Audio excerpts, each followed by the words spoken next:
Chancellor Peterson, Professor Hilliard, Dean O'Sullivan, Dr. Carol Campbell, graduates, honored guests, faculty. I'm indeed grateful to the University of Toronto for this prestigious award and recognition.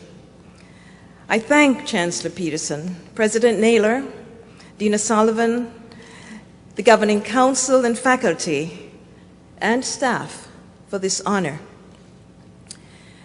As a young girl growing up in rural Jamaica, I decided at about age 11 that I wanted to be a teacher. My plans included a first degree at the University of the West Indies and graduate studies at the Ontario Institute for Studies in Education. OISE provided a life-changing experience for me, teaching me to be more curious, to question all notions of certainty, and to develop a passion for inquiry and collaboration.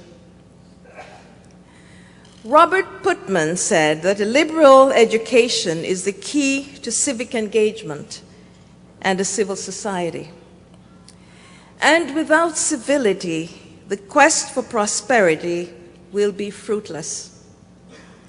He argued that communities which succeeded socially and economically did not become civil because they were rich, but rather they became rich because they were civil. As educators, one of our many goals is to develop a civil society, one in which social capital is strong and our citizenry is engaged.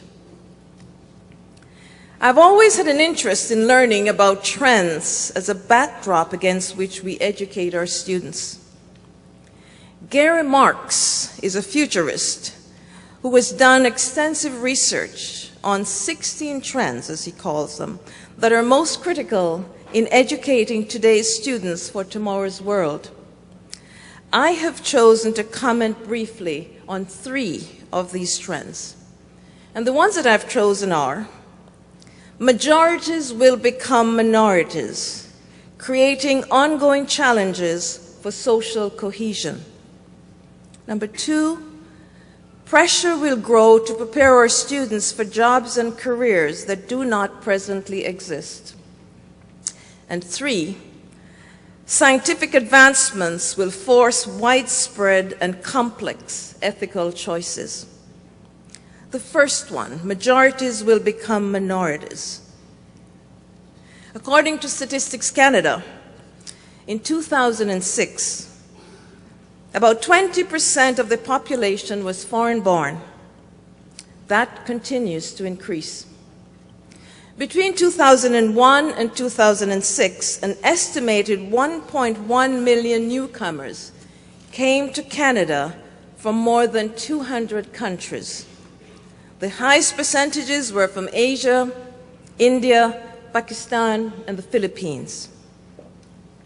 During the same period, the foreign-born population grew by 13.6%.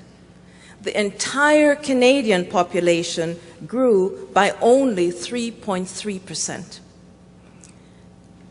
And lastly, they said, Canada's visible minority population is growing 5 times faster than the total population.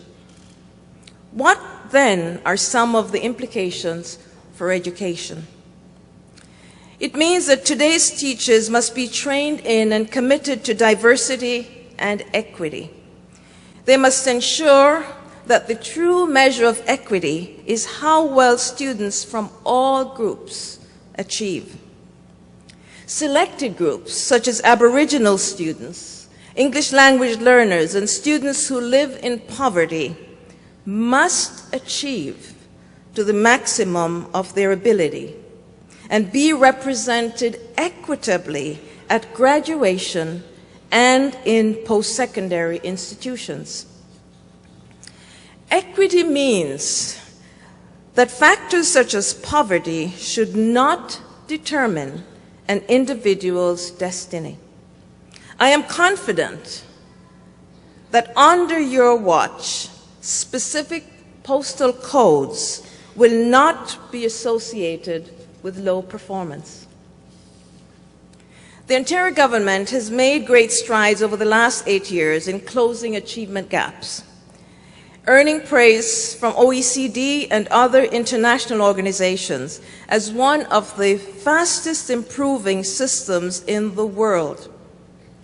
Teachers and principals should be commended for their commitment and success in taking student achievement to new heights.